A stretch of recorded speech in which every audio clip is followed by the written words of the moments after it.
and we will circulate a copy of the recording and slides by email next week. We're also adding a copy of the slides into the chat now. My colleague Chanel will put those in the chat for you if you want to download those and be able to kind of zoom in and out of them as we run through the presentation. I'm at home, so I'm not expecting any fire alarms where I am, but do keep an ear out wherever you are. Remember, this is a safe space.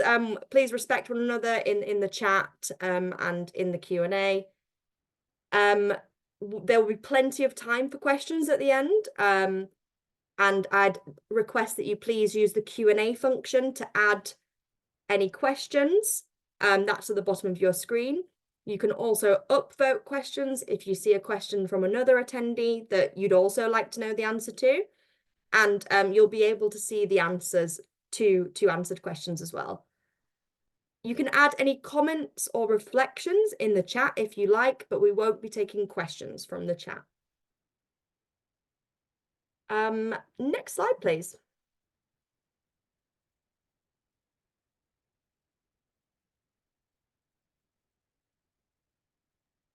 Amy, I'm having problems. I'm sorry. That's okay. It's disappeared. The buttons have disappeared from the bottom of my screen. And just use the arrows on your... I'm doing that and nothing is happening. That's what I'm doing. Apologies. That's all right, Andrea, no problem. I'm going to give it to Chanel. Chanel's getting... No problem. Thanks for bearing with us, everybody. Oh, they come back.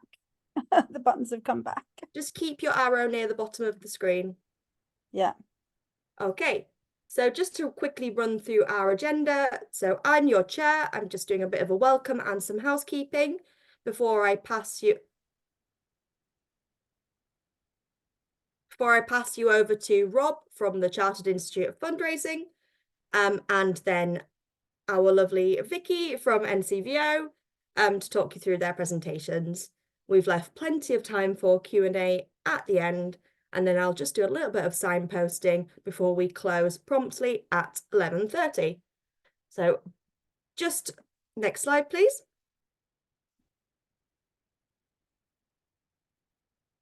Okay, so just a little bit for those who don't know, for anyone who's unfamiliar with NCVO, we are the largest network for charities and volunteering in England. We're very proud to represent and support over 17,000 voluntary organisations of all sizes, from the very biggest household name charities to the smallest community groups. And our members range from kind of big medical research charities to local amateur sports clubs.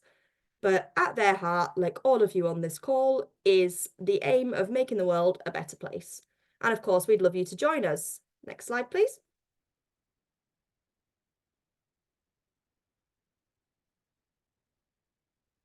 So just a little bit of info about what you get if you join NCVO. So by becoming a member of NCVO, you save time and money. And as a member, you can get access to information and guidance, downloadable tools and templates, discounted training, the sector's research, and much more. And only members have access to everything we offer. And just as a reminder that as a small charity with an income of under £30,000, membership of NCVO is free. Next slide, please. So quickly run through this. Why are we here today? So myself and my colleague Andrea, who's on the call, both work on our small charity help desk. And this webinar is a direct response to many help desk inquiries and requests from members for more support related to fundraising, funding and income, and the ability to hear from experts like we've got on the call. So by the end of the webinar today, we really hope that you will understand the current context of donor fundraising and a donor journey, discover engaging techniques to keep your donors supporting you, learn ways to build a relationship with a new supporter, and pick up some practical tips on writing fundraising asks. So without further ado, I will hand you over to our first speaker, Rob Cope, on the next slide, please. Hello. Oh, sorry, Rob. Just before we get started, Chanel has reminded me that we have a poll just to find out a little bit more about who's on the call. So you should see a poll launch on your screen, everybody. It's got 3 questions. We just want to find a little bit more about who's on the call with us today. So if you could please answer that. The income of your organisation, the cause you're set up to support, and what you'd like to know more about in terms of fundraising. So I'll just give everyone a little bit more time to answer that. Sorry, Rob, didn't mean to interrupt you so bluntly there.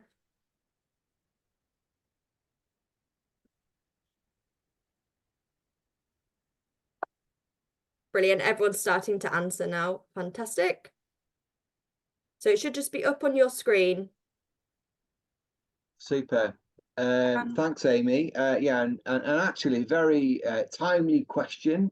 3 brilliant questions around income, cause, and areas of fundraising. Because for the next sort of 10 minutes or so, I'm just going to give a bit of context around donor fundraising and just to show the landscape. So it's really helpful when everyone's filled in the answers to the poll to give a sense of, you know, the mix of organisations you represent and the types of fundraising that you're most keen on. If you go to the next slide, I think the context is really important. Context is really important because when we think about charitable giving, we think about huge big numbers, really big challenges in terms of raising money, whether you're from a large charity or from a small charity.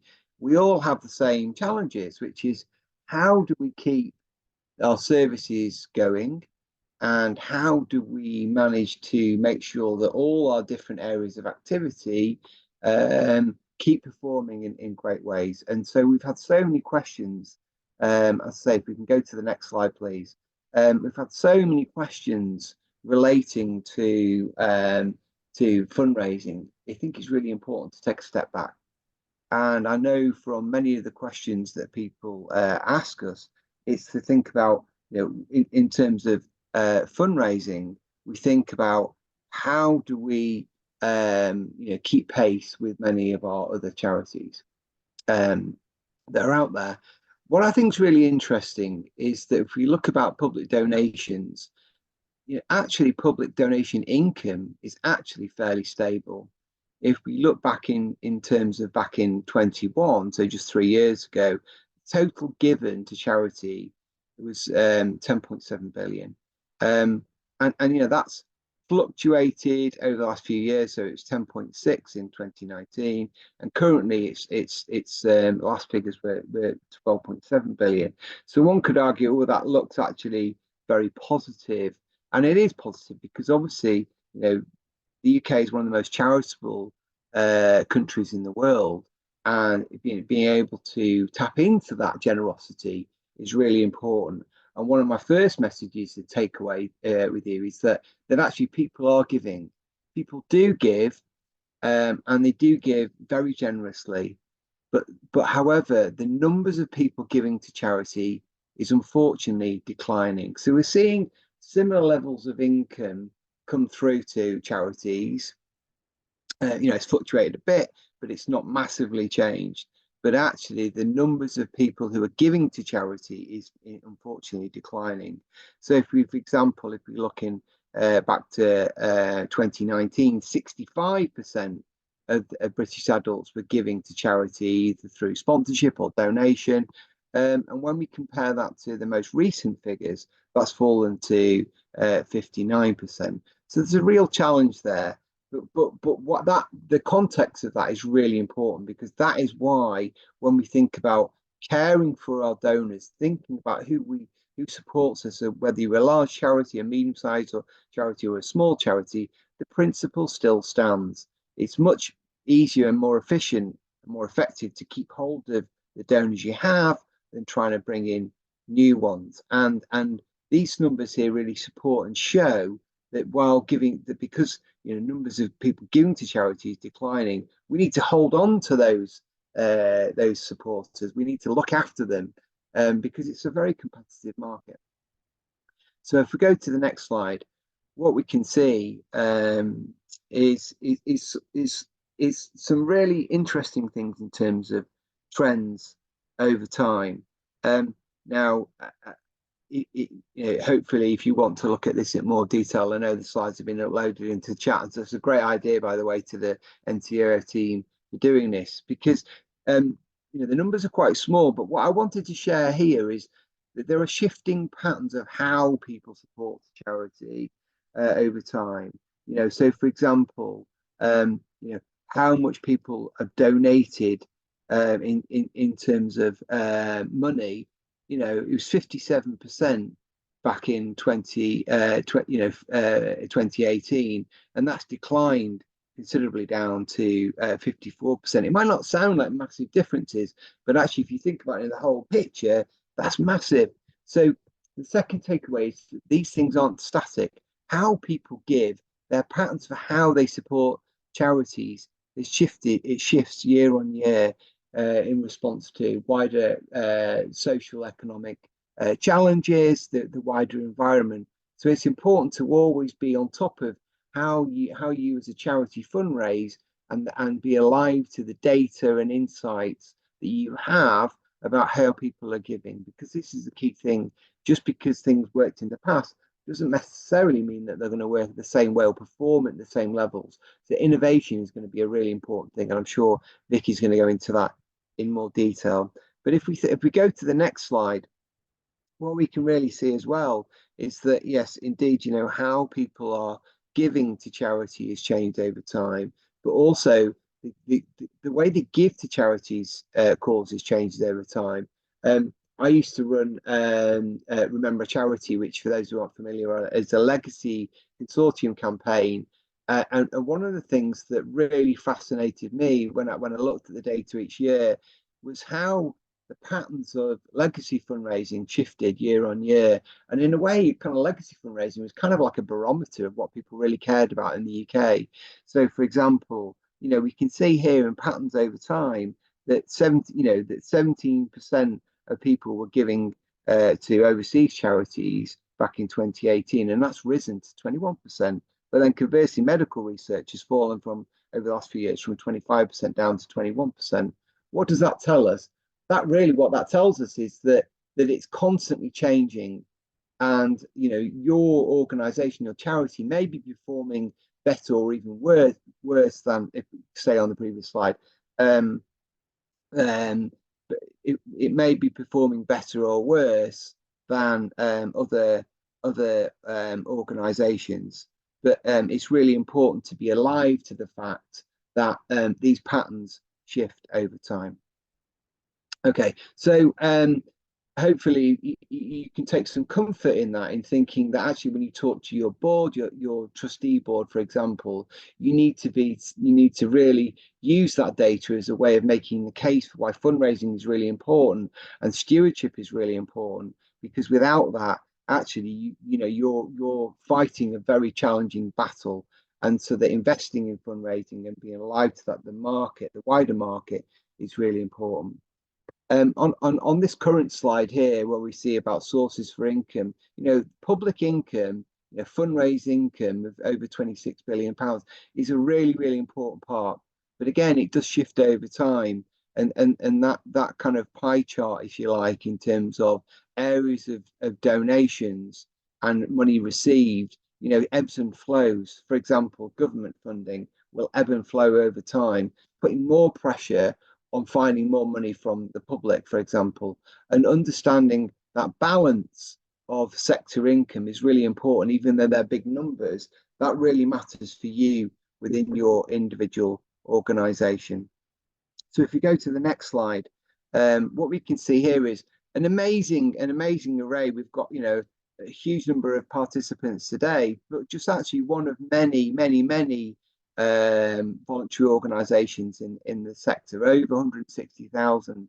But you can see here the spread of charities, and I think that sometimes that people often think, I need to do the same as what cancer research is doing, or it won't work because cancer research is so successful. And nothing against cancer research; they're a brilliant team. But the point is that they all started from somewhere, and they all understood their donor base, and they all understood the market with which they were operating in.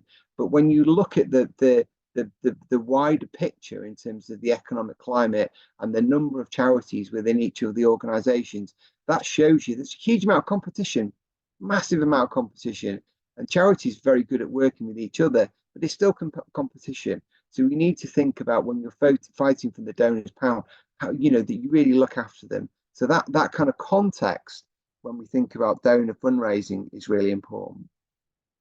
But when we move to the next slide, you can see here that actually as well, you know, when you think about your own causes and the subsectors, that some organisations are, you know, do significantly well in terms of the money raised.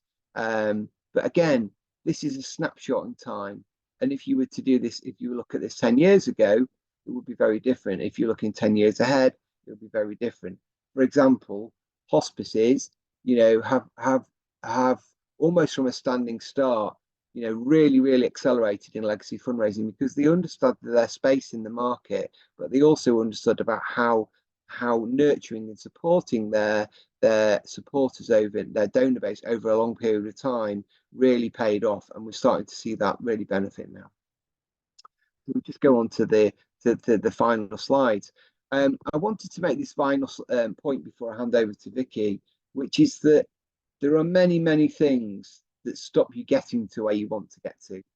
You know, you as an individual fundraiser, whether you're a part-time, full-time, volunteer, you know, fundraising is just part of your role, whatever it is, there are always internal challenges in terms of driving change. And I just thought I'd just pause on this final slide before I hand over to Vicky, which is to show, this is some recent research we did with a partner organisation. And I thought it was really interesting that to illustrate when we think about creating and driving a better supporter experience, you'll be probably very familiar with some of these things that get in the way, whether you're a very large organisation or a very small organisation. For example, data management, a massive problem, a massive challenge. And so some of these issues, these internal issues, need to be addressed and need to be looked at as part of the overall mix when you're thinking about supporter experience, because the ones that really accelerate when we think about the market context, the ones that really accelerate and continue to do well are those who manage to address some of the challenges, the barriers in terms of creating a better supporter experience. So you can see there in terms of, and my last request to all of you would be to look at these slides, take them back, have a conversation with your board and think about, this is the context with which we're operating in. You know, how can we address some of these challenges and how can we be meaningful and show relevance and love and support to the people who are closely connected to us? Because there is plenty of space out there for all those charities. The income clearly shows that, the spread clearly shows that, but you have to think about how have a long-term view whilst also addressing some of the short to medium term challenges. And with that final note, I think I'll hand over to Vicky. Thank you. Thank you, Rob. That was really interesting, really helpful insights on the context of the fundraising climate. So I'm Vicky, and I am currently the Partnerships and Fundraising Manager at NCBO, but I have been in fundraising for coming up to 15 years now, and I've predominantly worked in small and medium-sized organisations. I wanted to just quickly take this moment to invite you all to connect with each other, because one of the most wonderful things about being a fundraiser is that we love to share our insights and our knowledge and our stories with each other. So do take this opportunity to connect with one another if you're comfortable to, because some of my favourite people on the planet are other fundraisers who have been willing to share their information and advice with me. So please go to the next slide. So what we're going to cover today is why fundraising relationships are important, some tried and tested methods of finding and strengthening relationships, a donor journey which can apply to any type of supporter, and some personal habits and advice that you can try today. Next slide, please. So while I wish that I were your fairy godmother and had a magic wand that could make all of your dreams come true when it comes to fundraising, I would like to be clear that unfortunately I can't do that. But I can give you some clear, tried and tested advice and give you some information on things that have worked for me in the years that I've been fundraising. So the first thing I would like to talk about is why fundraising relationships are important. So in fundraising, you will have some donors coming in and you will have donors leaking away. And we refer to this as your leaky bucket in fundraising. And this happens at all charities. We will never keep 100% of our donors.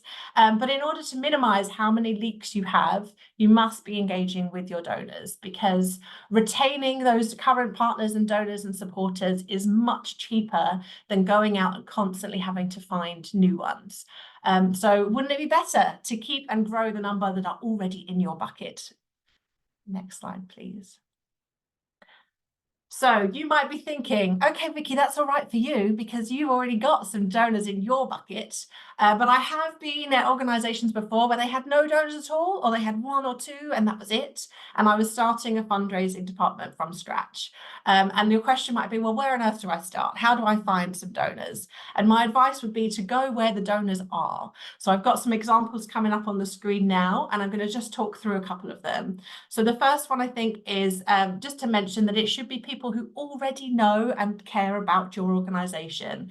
I've worked in places before, they go, why don't we just get Google to sponsor us? And it's, you know, it's one of those classic things. So yes, Google, I'm sure they do sponsor charities that they know and care about. But if you don't have an in, if you don't have a relationship with them, if you don't have a connection, then you're much, much better spending your time on people or organizations who already know who you are. So that can include trustees, former staff, former beneficiaries, if you feel like it's appropriate, related companies, so companies who are already working in a similar space to you or have similar interests to you, or if you have an asset that you think would be helpful to companies. For example, at NCVO, we know that our asset is enormously the number of members we have and the networks that we have and the information we provide. And so we have trusted supplier relationships with companies that we recommend to the sector.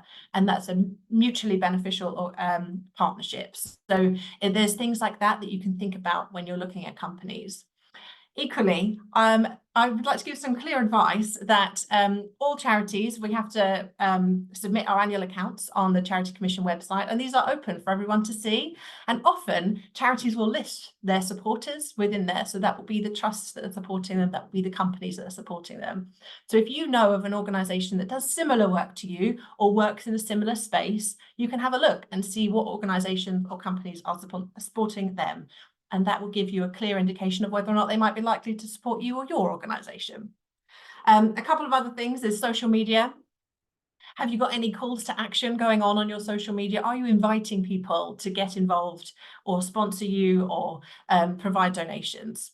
Similarly, do you have a mailing list? If not, you need to start one. People who are signing up to hear more about your organization, they are more likely to be the type of people who then also support your organization. I think there was one more. There we go. Former staff. I think I did mention them already. But these are people who obviously care about your organization and who know better than a lot of other people what kind of work you do. So please do think about those. And then I would like to talk about former donors. So these are people that have perhaps been donating before, but have stopped for whatever reason. They are a great place to start if you're looking for some support. Next slide, please.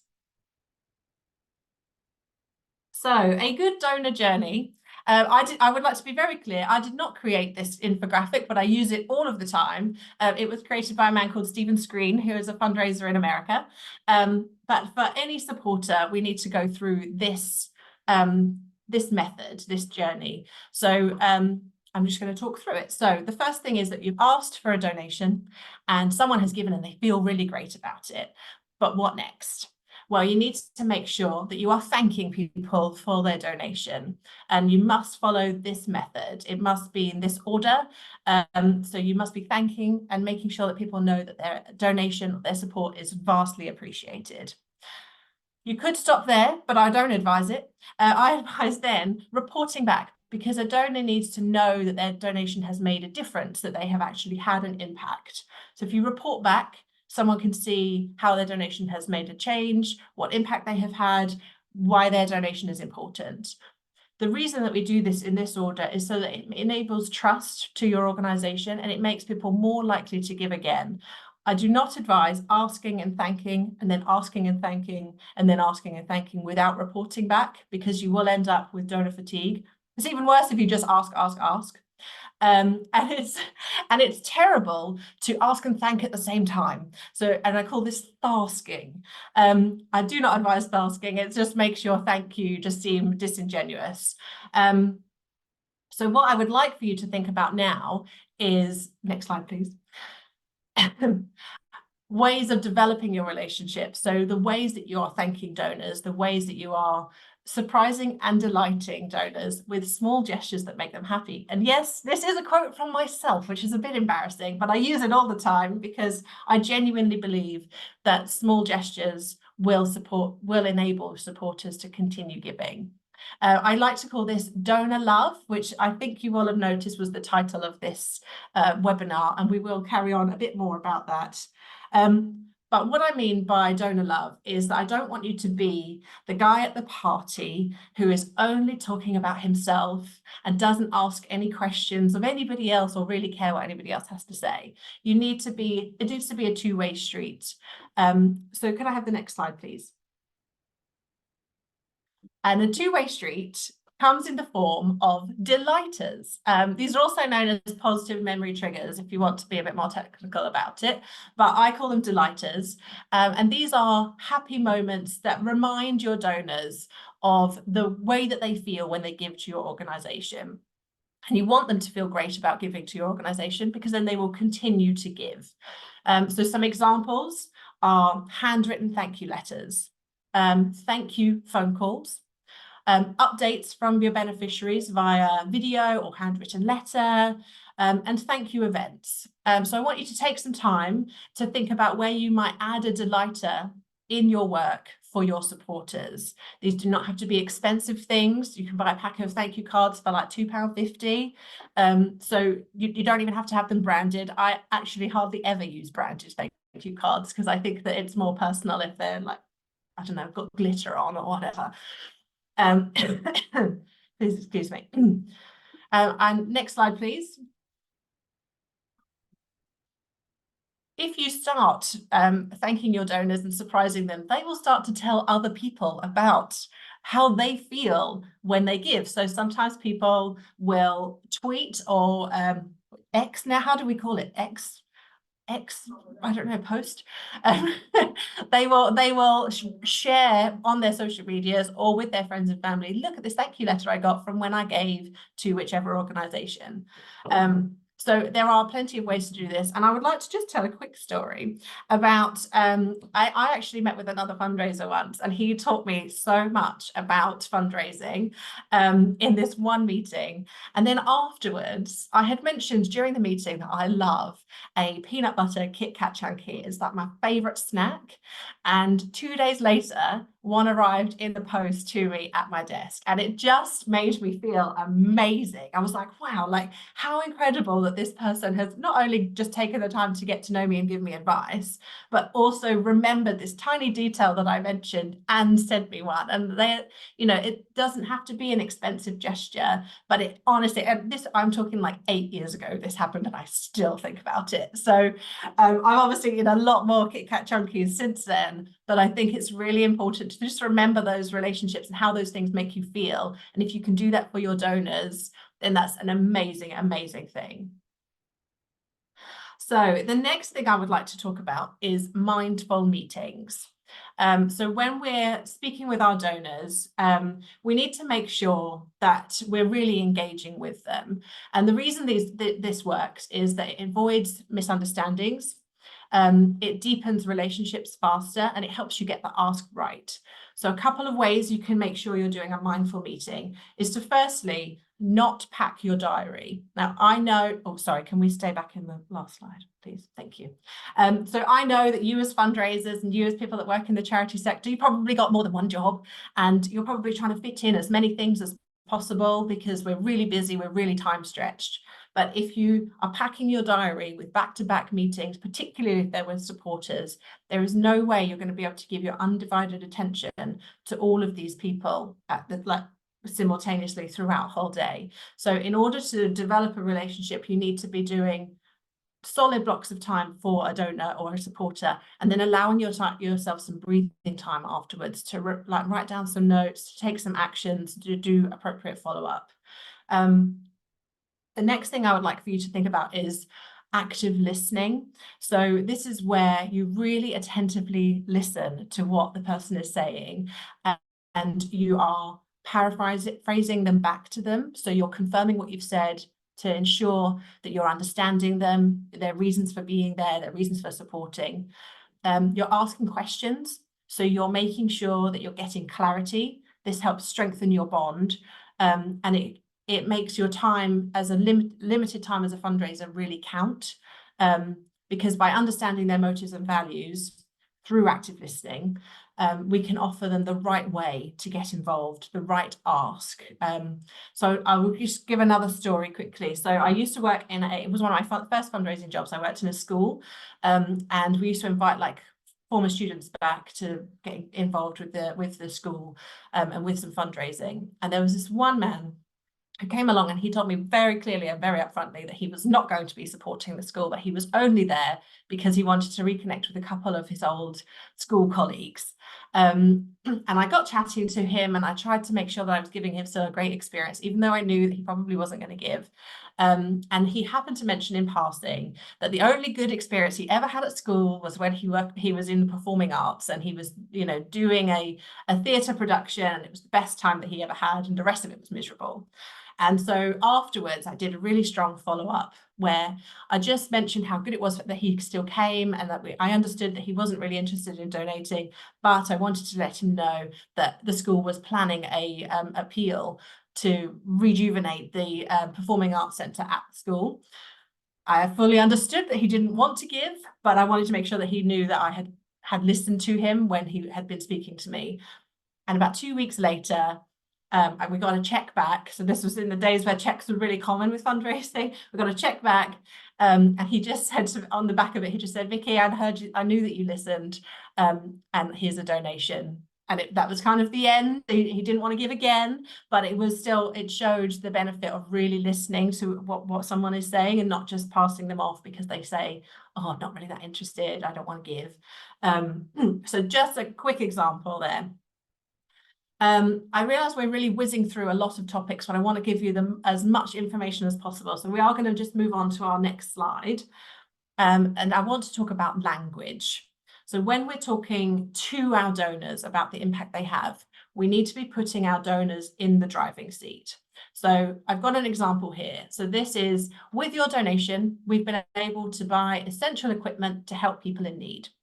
Now, this is a fine statement. This is probably true, and it's still a thank you, so that's a good thing. But there is a way of rewriting this that puts the donor in the driving seat. So we can write it in a way that says, because of you, people like Winnie are living a better life with the equipment they need. So I think this is really important to note that I have taken the charity out of this statement. There is no we, there is no us, the charity made this happen. It is the donor made this happen. And I think that's a really important thing from a donor's perspective or a supporter's perspective, is that they feel like they are the reason that this wonderful work is happening. There is another way of doing this, which is in a thank you letter. So next slide, please.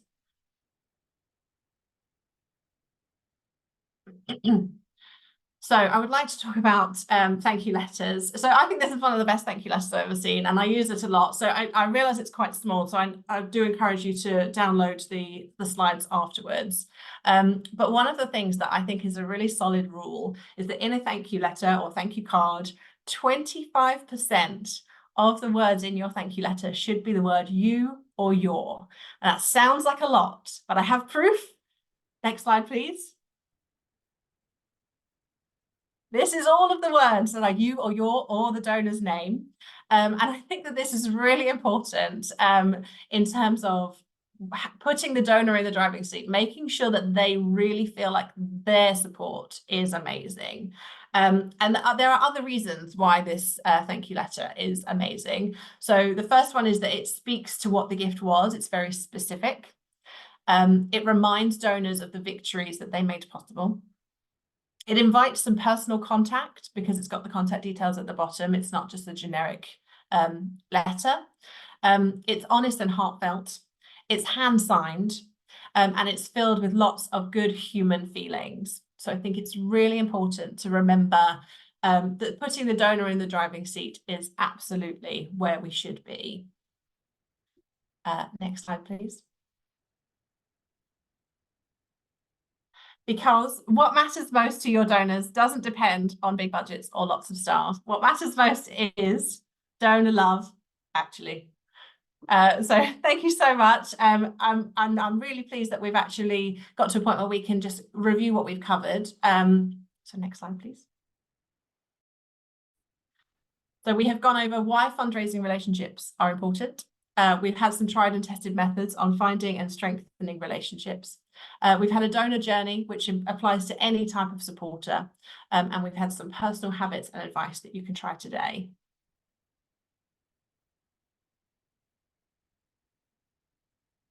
So I think we have lots of time to go for some Q&A. And I see that there are over 25 questions. So I'm happy to open that now. Can we go on to the next slide, please, Chanel? Yeah. Okay, yeah. We'll just actually just take down the slides for this moment so that we can see everybody. Yeah. I think we've got through that a little quicker than we thought we would. So that leaves plenty of time for Q&A, which I'm sure everybody will be very happy about. Oh, some wonderful comments in the chat there, Vicky, and I wholeheartedly agree with that one from Ali. So I am going to be taking questions from the Q&A, and I'm really pleased to see that everybody's been using the upvote function as well, so we can see which questions are really important to everybody.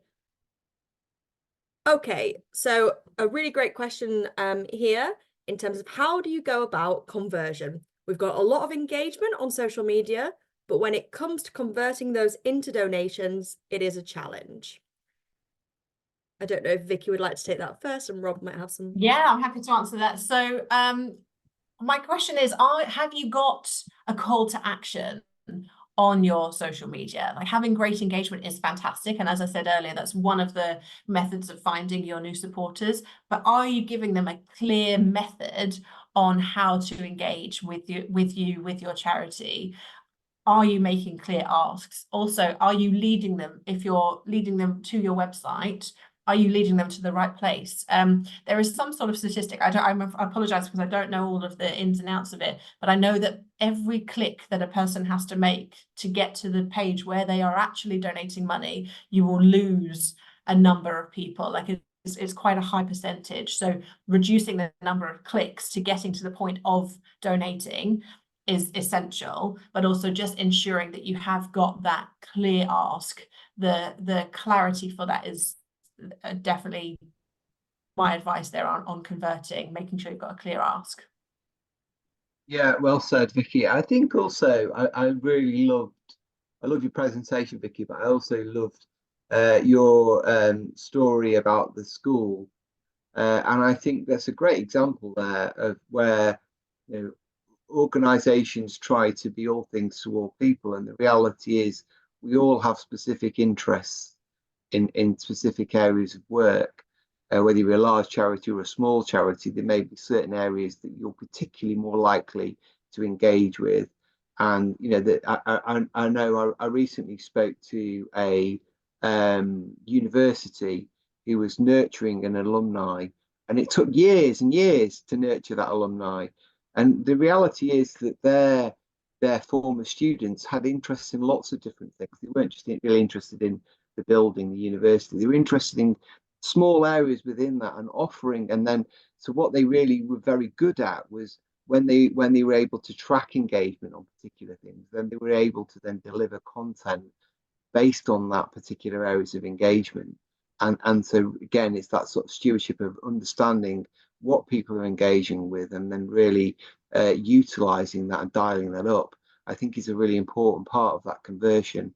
So it's just I think when we look to, I think within particular areas of the sector, they do it particularly well because they need to. And I think that, education is one that I feel that they're very good at that because it's a long-term game in terms of alumni. Thanks, both. There was just a follow-up question, which you have touched upon, but how would you manage a particularly difficult conversation with conversation with a donor? I read conversion, managing expectations whilst also encouraging continued support. So I think it's always really important to just make sure that that donor feels heard, that supporter feels heard. If it is a challenging conversation, I think sometimes actually it can be quite healing for people to share when they've had a difficult experience with a charity. Like some charities in the past have perhaps not done amazing fundraising and have alienated some of their donors, so they might not feel super fantastic about giving again. And it's enabling that conversation, showing them that you're listening, that you understand the challenges, and and showing them the changes that you've made. I think it's really important to just ensure that you're listening and respecting their answers as well. Don't try and convince them that they're wrong. Just show them what you've done in response to what they're saying. Absolutely. Yeah, and I was just it reminded me, it's a really good question, and I think it reminded me, I was just trying to probably see my eyes start scanning as I was looking at trying to find the source. Maybe we can find that afterwards. But I saw some really interesting data recently around complaints and loyalty. And the theme here is about kind of loving your supporters and showing that as you say, Vicky, that you're listening and you're caring and that they've been heard. But actually, it's important to remember that really helps if they are heard and a complaint is answered in the right way. Then actually, people are more likely to trust you and they're more likely to stay with you. So complaints aren't always a bad thing. Within our own organization, we have a huge membership base, and of course we don't get everything right, and it's just like everyday life, but if people think that you've taken the time to answer it properly and you've heard them, that's the first thing. But also it can improve retention, so it's not just a case of that sort of maintaining the same levels as prior to the complaint. It actually might then make them even more likely to stay with you and more likely to give over a longer period of time. So I would say my message is, if you get a complaint, you absolutely take Vicky's advice. The second thing is, see it as an opportunity to drive retention. I think it's so easy to focus on the kind of people that are coming in and they're happy, but really listening hard to those other people can actually have really a long-term financial benefits in terms of fundraising. I could not agree more with complaints are not always a bad thing. It's an opportunity to grow and learn. Just moving on to a slightly different topic here. There's been a few questions in around GDPR when it comes to fundraising. A lot of small charities are nervous about GDPR constraints and revisiting lapsed donors or making cold approaches. Have you got any comments on that? And there's also a similar question, which I'll just read out as well, which is, what do we need to put in place to ensure a mailing list contact is open to receiving emails about donating when it comes to GDPR? I don't know if either of you have thoughts on that. I'll start and then give Vicky a bit of time to think about because I think it's a live issue actually for the Chartered Institute of Fundraising.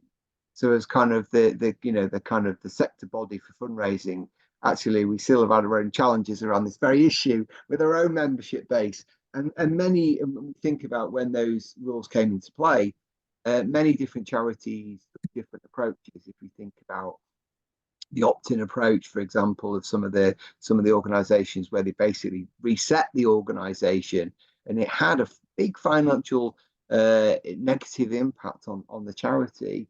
I have a few examples that that come to mind. I'm not going to name them, but one thing that really I learned actually from looking at this, we had a challenge within our own membership base. It's the same, it's essentially the same thing. A group of people who were connected and interested in hearing from the Institute. We sort of tied ourselves up in knots, really, internally. We didn't have the right advice around some of this, and so we brought in an external consultant, not very kind of low cost. It was just kind of but very much an expert who came from outside of the organization to assess how we were doing things and things like legitimate interest. And it transpired, he was very clear that there were many opportunities of things that we were basically not communicating with thousands of people that we had complete legitimate interest to communicate with. We weren't selling them anything. We were merely educating and informing. And I think that there is indeed a balance there. So, where you can, I would definitely draw in external expertise on this to look at what you're doing and your own processes. Now, I appreciate for many of you listening to this, you go, well, a small charity, we haven't got the capacity. And maybe that's something that we and NTVO, we could work together to look at doing a future webinar on as well, because I think there's some really interesting things. It's a common issue, but my observation talking to hundreds of charities a year is that often they cut themselves off from opportunity by overcomplicating and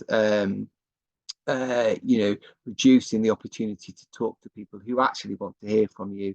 So some of that is about approach, some of that's about external viewpoint. It's also then about the systems and processes too. The last point I have is we made it very complicated, had a tick box of about 20 different things that people could hear from us on, and actually we simplified it, and it made it much easier for people to then to continue to hear from the organisation they actually wanted to hear from. Vicky. Thanks, Rob. That's really interesting. So I think from my perspective as a fundraiser, I would always say that the legitimate interest is usually the route I go down. So if someone has signed up to our mailing list, fantastic. That's a clear yes. If they have given a donation and they've not said, please don't contact me, then I feel like that's a clear yes, because they are legitimately interested in the organisation. I think it's always important to make sure that any email communications you have with somebody is that there is an option for them to unsubscribe. That is always necessary to make sure that if maybe it's slightly wrong, or maybe they don't actually want to hear from you, then they have the opportunity to say no thank you. But I would say have a look at the information on the legitimate interest, because I think that's where the clarity will come for you and your organisation specifically. And just to touch on that topic, interesting you say about a webinar, Rob, because we do have a webinar coming up on GDPR with the ICO, the Information Commissioner's Office, and Hope and May, who is one of NCVO's trusted suppliers. So that should be coming up in April. So watch this space. And this is really helpful because it gives us some ideas of what people really need to know about. And our trusted supplier, Hope and May, can help you improve your data policies and practices around GDPR. And they do have a helpline as well. So we will share that in the follow-up as well. Okay, we've got plenty of questions. So I will try and run through these. Thankfully, we've got a bit more time, and I know the questions is what people are here for. Lovely question here, talking about your delights, Vicky. Should we do these for big funders too, and not only to individuals like the lottery or a yes. big trust? Yes. Yeah, capital Y, capital E, capital S. Yes, you should. So just for clarity, there are human beings behind the corporates that you think are massive. There are human beings behind the trusts that you think are massive. And those human beings still want to feel valued. They still want to feel interested and they want to feel engaged with your organization. I will give a very quick story just because we've got a bit of extra time. So one of the first corporate partners I ever got was the Bank of England, and that seems like this massive faceless organization. Like, how on earth do you ever get in there? And it was a case of, I spoke to their marketing manager on LinkedIn and just said to them, I think that there's something here because you want to engage with our audience. We think we can help you. And it was a very long process. I'm not going to lie. It was like 18 months from start to actually getting a signed partnership agreement. But it was really important. I did loads of active listening with them about what they needed, what their actual budget was, because you might be thinking, oh, it's the Bank of England, they got all the money. Actually, they're still an organization that has budgets. They're still an organization that has like certain rules and regulations. And I would absolutely say that the relationship development I did over that 18 months is the reason that that partnership went ahead. It's the reason that that partnership still exists at that organization now. So absolutely, yes, delighters are important. Invite those big funders to come and see your work in action. Send them a video, even if it's just like on your phone, taking that at something you're delivering, like if you've obviously got everybody's permission. But there's definitely ways that you can do it. Make sure it's really personal and heartfelt. But yes, definitely engage the bigger ones too. Thanks, Vicky. No Okay. worries. One for, I don't know, both of you perhaps. When you locate or identify a potential donor, what do you do next? I mean, I think that's a great question, actually, because I want to be clear, is this you've located or identified, but you've not had any contact yet? So if that's the case, then absolutely make contact and tell them why you think that you should be in touch. Like, even if it's just, is it all right if we have a quick chat? Because I've got an idea I'd like to run past you. I did this recently with a company that I think are really aligned with NCBO, and it led to a really great development. So yes, I think just starting the conversation, start by starting, just see what happens. If it's a person, similarly, why do you think that they would be interested? Let them know why, and then invite them to be involved. Invite them for their advice. Sometimes asking people for their advice is the best way of getting them engaged. Yeah, great advice. I'd agree, Vicky. And also, don't have a kind of a fixed view of what the outcome is. It might not always lead to money. It possibly won't, but it might lead to other things. They might end up being a trustee on your board. It might be able to have other networks that you can tap into. There are many different ways where you can, when as part of that engagement process, you can help the charity over the long term. So always, be led by the donor, by the supporter, because ultimately that's what they want, rather than having a preconceived idea of where you want to get to. Yeah, great point there, Rob. And a question for you here, Rob. I think we're about to start pushing legacies. There's some big do's and don'ts, and lots of people want to know about this. Oh yeah, love it. I mean, legacies was how I first came into fundraising. I love legacies, and I think what's really interesting and pertinent to this particular webinar is I often think that legacies are that ultimate gift and an ultimate reflection of how people feel about you and about the charity. So it's a really interesting kind of barometer of how we feel about, how the nation feels about particular causes and so forth. Do's and don'ts. I think the first thing is you don't necessarily need a massive strategy to be able to get started. Treat legacies in the same way you would any other point. So Vicky made a brilliant point earlier around, how many clicks does it take to get to the thing you're asking. So many organizations make it really, really difficult to want to give to around legacies. And a thing that really frustrates me is when they hide legacies away in the corner. They used to be hidden away in the staff team. Now it's very much hidden away on the website. It's the bit they're almost ashamed of it, and it's like takes 20 clicks. It should be one click from your homepage. And if you engage in things like Remember Charity Week, should be on the front page, because that's your shop window. So that's an easy thing. Any organization, whatever size, should be doing that. Second thing is tell stories.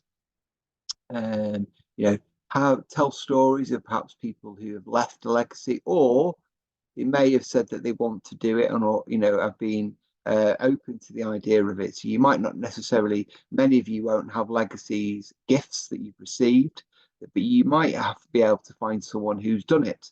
For example, I've left to 3 charities in my will, and I, you know, previously told that story of why I've left them. It's an emotional connection. The next point I would say is don't make it rational. Don't make it about tax. Don't make it about you know, kind of overcomplicate it about a will. Ultimately, it's an emotional gift, like so many of the things that, you know, Vicky's been talking about. It's an emotional thing.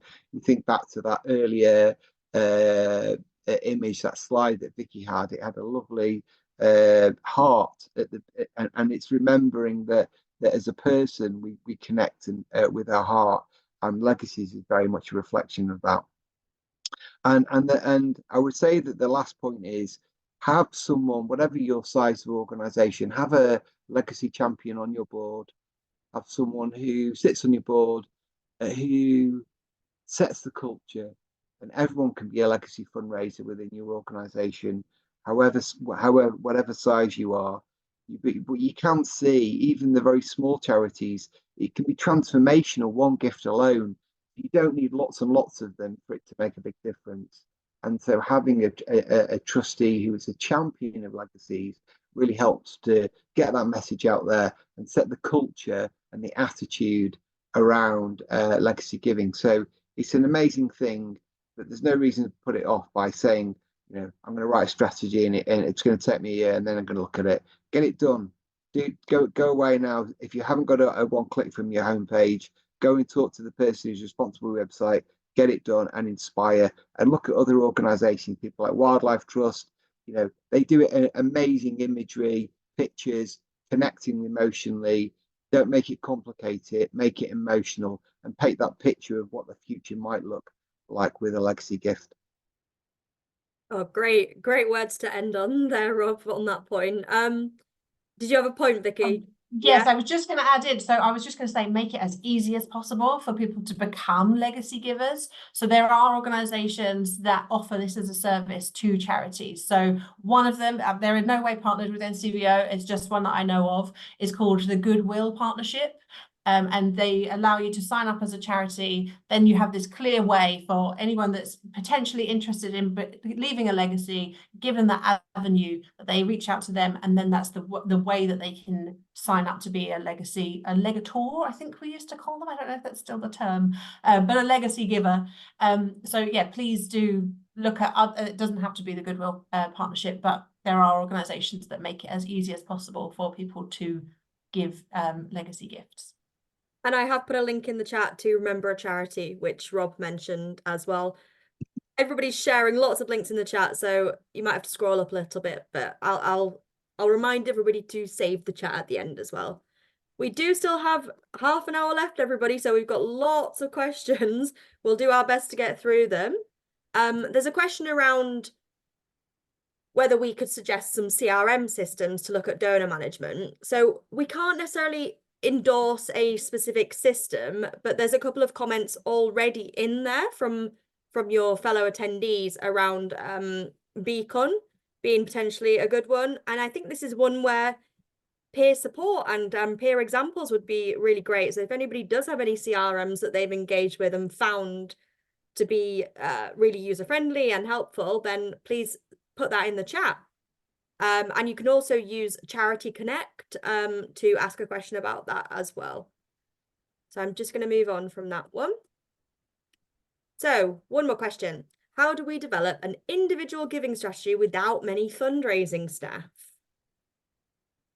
Vicky, do you want to take that one? Yeah, absolutely. So how do we develop an individual giving strategy? Oh, it's gone. Without any fundraising staff, was that the question? Yeah, sorry. So that's fine. I was doing the terrible thing I was talking about earlier, where I was typing and I wasn't fully listening, which is not good form. So I would say, as I was saying earlier, look at who your network is already and start there, but also look at the benefits of, like, monthly giving. So is there a way of signing up your donors to a monthly gift? Because if you can get, say, 5 or 10 people signing up to monthly gift, that's a great start, looking after them and then slowly growing. I would say that individual giving is not a quick win. It is not one of those things where you'll immediately get loads of funding straight away. But over time, over sort of 5 to 10 years, you can see enormous sums of money coming in if you're really looking after those donors. If you've got no fundraising staff and you've only got, I don't know if it's only volunteers. I don't know if this person could perhaps provide a bit more clarity for that question. But if you've only got, say, volunteers, then give them a clear task. Like, have you got a prospect list? Can you work through them? Have you got a prospect list? Can you work through them? Like, and sort of divvy it up. Don't make it just one person's responsibility. Everybody should be doing fundraising. So if it's a case of nobody's really got a lot of time, spread it out equally. They've just put it in the chat now saying we have 2 fundraising staff. 2 fundraising staff. Okay. We do have some fundraising staff. Great. Okay. So in that case, just have like a really clear approach. It does not have to be complex. Like, just have, we would like to, this is what we're offering, making sure that people know what their donation will achieve. So if you're asking for £10 a month, what does £10 a month do for your charity? People want to know, I'm going to make a difference. So you see the adverts all the time on the TV, like £2 pays for a meal or something. Like, work out what that is at your organization and see if you can create a similar message. Equally, just making sure that you're doing a strong donor journey. Even if you've only got 2 donors, look after them, because you don't want to have to go and find 2 more if they go away. Yeah, I would just say, do that donor love. Yeah, I agree with that. I think the other point that's worth reflecting, I've seen this in my conversations with other, particularly smaller organisations. They bring in a fundraiser who very much focus on individual giving, and that's great, and absolutely nurture and develop them, as Vicky rightly says. The other thing is that I would say is that many times the board will come with an idea and say, we want to grow individual giving, rightly so. And they have a very fixed idea of what success looks like for fundraising, which is primarily through perhaps an individual giving program. And what I would say is, as fundraisers, we need to step back and look at the wider fundraising mix. So, for example, for many organisations, a stronger route might be to put a bit more energy into trusts and foundations, for example, or you might have some very strong corporate partnerships where you can leverage some of that, or be able to get some stuff done for free that otherwise you'd have had to fundraise for. So I would sort of caveat that with thinking, yes, absolutely, develop an individual giving program, think about that, but also think about where your mix of income is coming from, and really ask yourself the question, what's the strengths? Play to your strengths as a charity, because you won't be able to compete necessarily with some of the largest organizations out there, but you're unique, and you have a connection that's unique to you, and you're solving problems that are unique to why your charity exists. So think about your purpose, think about the things that you're more likely to bring income from, and as that income grows, then that will give you more ability to focus in on and develop your donor base, build your structures, build your data management, build your stewardship program, so that you'll be able to grow as an organization. Brilliant, thanks, Rob. On to a kind of different type of donor now. Do you have any particular top tips, and this might be one for Vicky as well, for managing corporate donors? And there's some great comments that have come alongside this. People talking about corporate foundations are often looking for very feel-good, painting classroom style team building in return, which we can't really offer. And it's not always helpful, is it? That sort of thing. And also somebody's asked, I've been randomly emailing local businesses to ask them to support us with a list of benefits. Is it actually worth doing? So kind of a bit of a bundle of corporate fundraising questions. Sure. That's fine. So my tip with corporate donors or corporate partners is firstly, the days of like a corporate just giving a check to a charity are kind of past. Like it does still happen a bit, but they are much more in the partnerships sort of space now. So these are mutually beneficial partnerships between a charity and an organization. And I guess my first bit of advice would be to know what your value is to a corporate. What is it that you as the charity can offer them that they might not be able to do themselves? So do you have insight into a specific topic? Is your audience really your strong point? Like, is it your local reach? Like there's definitely going to be something that is just what your organization does.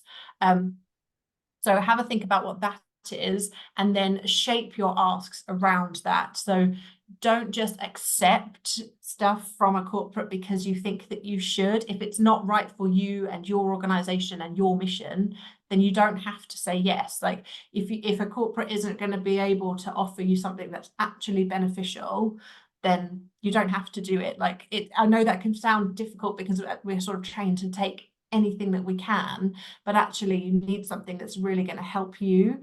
And then when it comes to the question about should you just be randomly messaging, I guess if you find the right person to message, then yes, but make sure that there is real clarity on what you can offer them.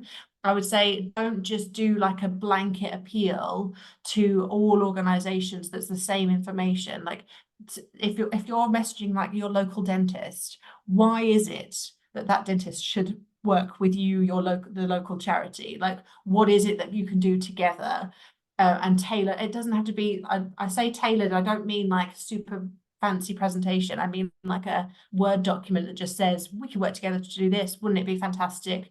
Please let us know if you're interested in hearing more.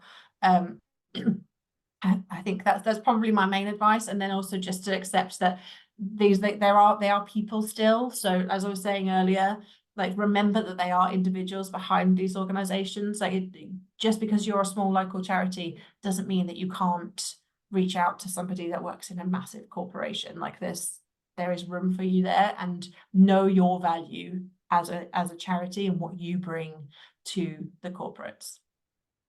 Yeah, great advice, Vicky. I agree with all that. I think the other thing is, I'll just give an example. So there's a small charity that I know I'm connected with, and it's very timely actually because what they decided to use the 29th, a leap year day, the extra bonus day. It's funny how we all suddenly find this extra work to do on the 29th. They work with a range of legal partners. And they, rather than going to them asking for money, in this specific case, what they did is they asked them for their time and their legal expertise. They asked them to create and update all their web pages with lots and lots of legal advice on there, and it would have cost them a fortune to do that. They had to recruit another, policy person. And another web, investing more in terms of website time, and they created like that kind of hive mindset, brought all the different legal partners together, and it's a pro bono piece. They're all today updating all the various legal pages and advice, and they've got to create a spreadsheet with all the different things, and they've ticked it off when they've done it, and all the different partners are doing it.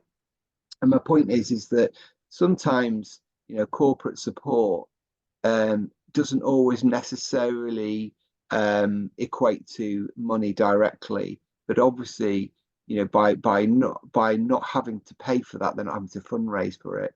And I think that's an important point about leveraging their expertise, particularly where it's things that you would have had to otherwise raise money for.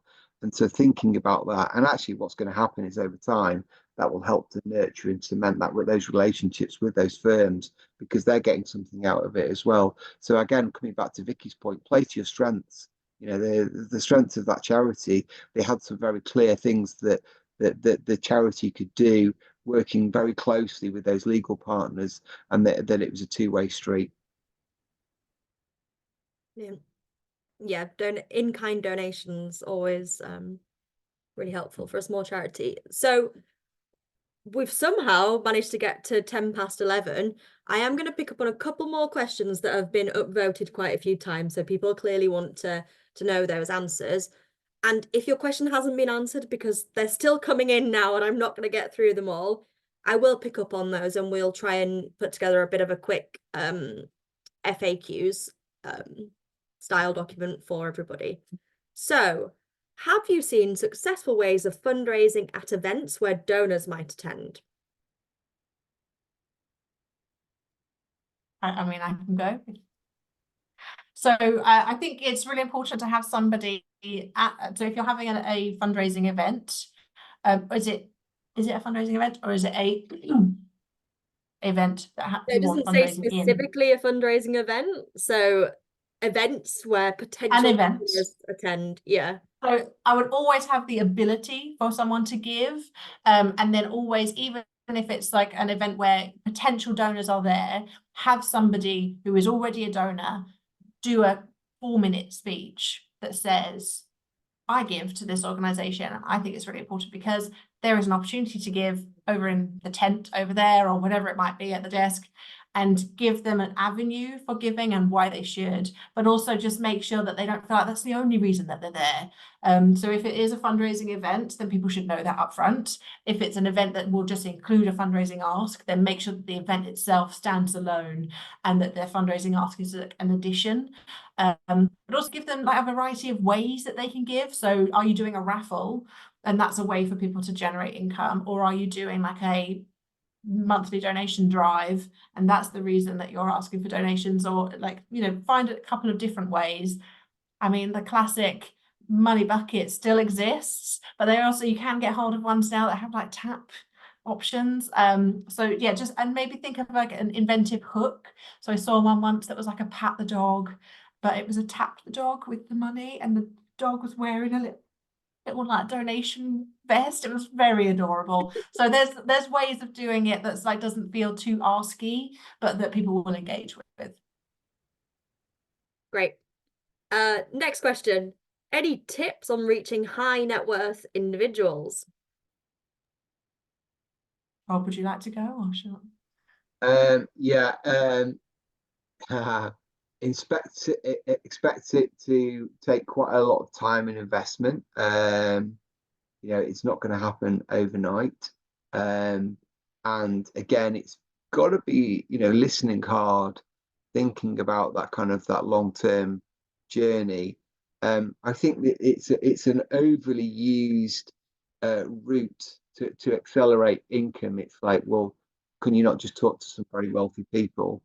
You know, if we had £1 across sector every time we'd heard that, we wouldn't have to do that type of fundraising.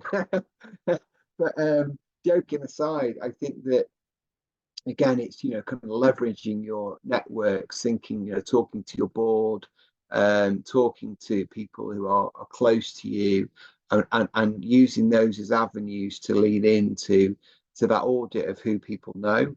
But expect it to take time. Expect it to, you know, again, as always, be led by the high net worth donor, because they'll have probably a very clear idea of what they want and their own views on what that they can do to support the charity. So, but I think it has to start, you know, start with the connections of those who are close to you and lean into those who are, you know, kind of perhaps more well connected than you are directly. Yeah, I was just gonna continue on from that point, Rob. So I think it's like it's the equivalent for when people ask you, why can't we just partner with Microsoft?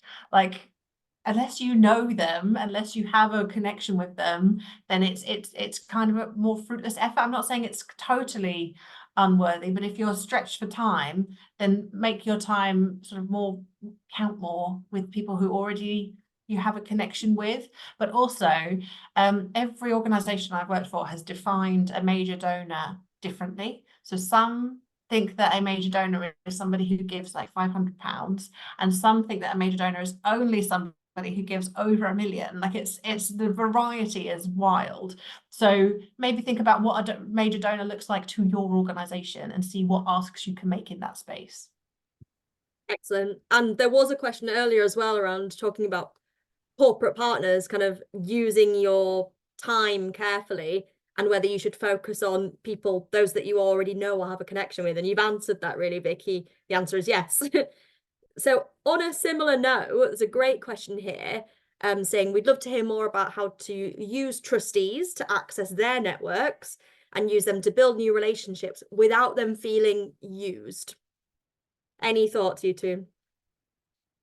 Well, the trustees, I think Vicky's made a brilliant point all the way through today, which is about they're all people. They're not, they come with it. So if you understand and take time to understand them, have a, get building time to, perhaps you've got, 1 or 2 in-person trustee meetings a year.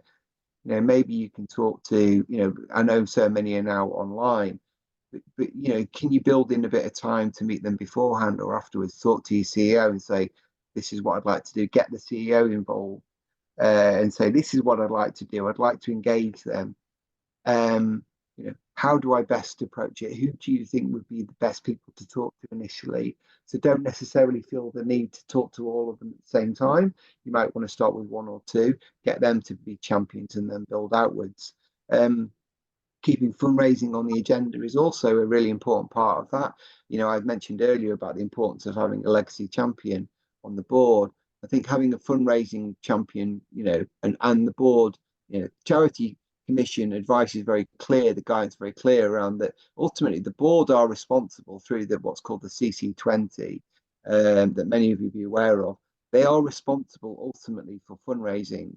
And so with that charge of responsibility, it's important that you within the staff team educate and bring them on that journey. And you can give them a range of ways in which that they might be able to engage and leverage their network. But again, like all the other areas, you've got to be led by them, not try and have a preconceived idea of what the actual outcome is going to be.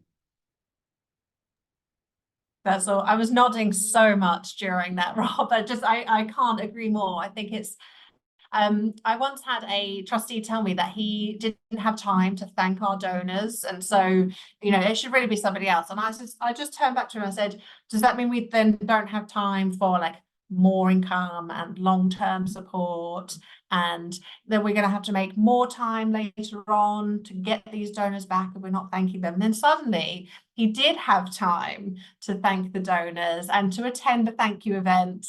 And I think there are ways, like not everybody is comfortable asking for money, and that is totally fine. That's why they hire fundraisers. But there are plenty of ways that your trustee board can get involved in fundraising that doesn't include asking for money. And I think just having a clear idea of what that is, like, could they help you write your fundraising appeal? Could they help you seek out stories that support your work, that will support your messaging to bring in income? Is it meeting with potential funders or donors to tell them more about the context of your organization and the mission? There are plenty of ways that people can get involved with fundraising that don't require them to ask for money. And I would also argue that it is a trustee's place to be used by the organization. If you are legally responsible for the charity, then you should be helping with across the board initiatives like fundraising, etc. So I understand the frustration and the challenges, but also there are some arguments there as well. Excellent points from both of you, of course. Okay, I'm just going to ask one final question because I think it's a great one. And then we will move on to closing up. So you've taught me that I'm a Thasker. How do you separate the two without it being impractical, Vicky? I mean, you are going to have to separate the two. So even if it's just a thank you card, thank you for your donation, you're amazing, it helped do this. And then 2 months later, and ask again, your donation from before, did this refer back to it and say, your donation was fantastic. We would love it if you would consider upgrading your monthly donation, or we would love it if you would consider a one-off gift towards this appeal. Like, there are ways of doing it, but you will have to separate the two. But maybe just have a scheduled time where once a month you sit there and you go, okay, I'm just going to do thank you cards for 2 hours today, and I'd get as many out as possible. And then another time in the month you'll do your ask letters, which is a separate initiative and not asking.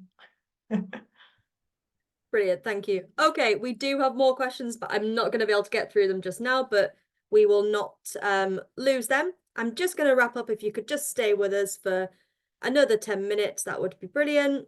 And we're getting some fantastic feedback in the chat, so we'd really like to be able to capture that. So we're going to do a little poll for you in a second. So just bear with me.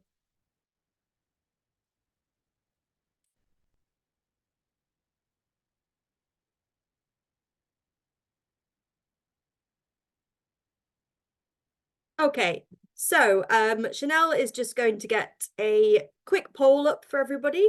We'd really like to capture some of that feedback and know whether we're doing a good job, if you're okay to get that up. Chanel with us? Yep. I couldn't see her. Okay, everybody. So just 2 quick questions. If you could please answer that, we would very much appreciate it.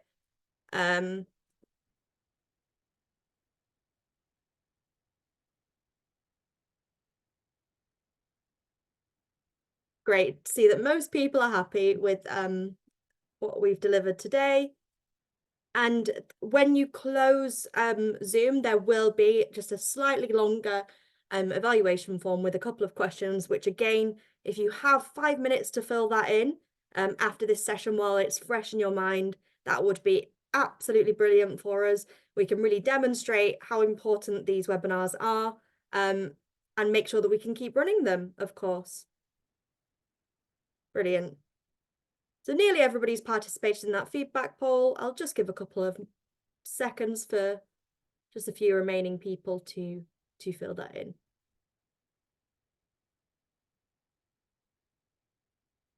People are still going. And in the meantime, I'm sure you'll all join me in thanking our power duo, dynamic duo, Vicky and Rob, who have been absolutely fantastic, answering every question thrown at them today. We love having them together on a webinar, some really amazing expertise to share with you all. Okay, I'm just going to close that poll and just going to move on to my last slide, which is just some signposting for you. And I've also been taking note of what people have talked about today and a couple of more resources that I'm going to share with you all in the follow-up email that I think will be really helpful. So NCVO does have fairly extensive funding and income guidance, which I've linked to here. And we do have some funding and income training as well, specifically around writing a funding application, I believe. And Rob mentioned this earlier, CC20, that's the guidance from the Charity Commission around charity fundraising and what the trustee duties are there. I've included a link also to the Code of Fundraising Practice, which also the fundraising regulator who hosts that also have some guidance around GDPR and fundraising, which I think will be useful to you as well. And of course, the Chartered Institute of Fundraising have some excellent resources, and you can also join as a member, and that is free for organisations with a voluntary income of under £50,000. And CIOF also have some really fantastic small charity resources for those who are just kind of starting on their fundraising journey, or they might be recruiting a fundraiser for the first time. And there's also a series of webinars available that CIOF did in partnership with the Small Charities Coalition a few years ago. You might even see me on one of those chairing, actually. Rob, I don't know if there's anything else you want to say about the Chartered Institute of Fundraising. Please feel free. No, I think you've covered it. But before we go, I did want to say a big thank you to you and the team behind the scenes for making these happen. You did a brilliant job, and it's easy to forget. You know, this doesn't happen without you. Oh, thank you. And the final thing that I wanted to point out to you all is these practical support webinars are part of NCVO's package of support for small charities and voluntary organisations. And within that, we've got also our small charity help desk, where you can come to us with any questions around kind of the setup and running of your charity or voluntary organisation. We also have extensive online help and guidance, which we're always looking to revise. What we hear in these webinars and what we hear on our help desk really impacts where we choose to update our guidance. And we also have a practical support bulletin, which is a newsletter that comes out every 2 months, written by me. The next one's coming out on the 13th of March, and you can sign up to receive that via the website.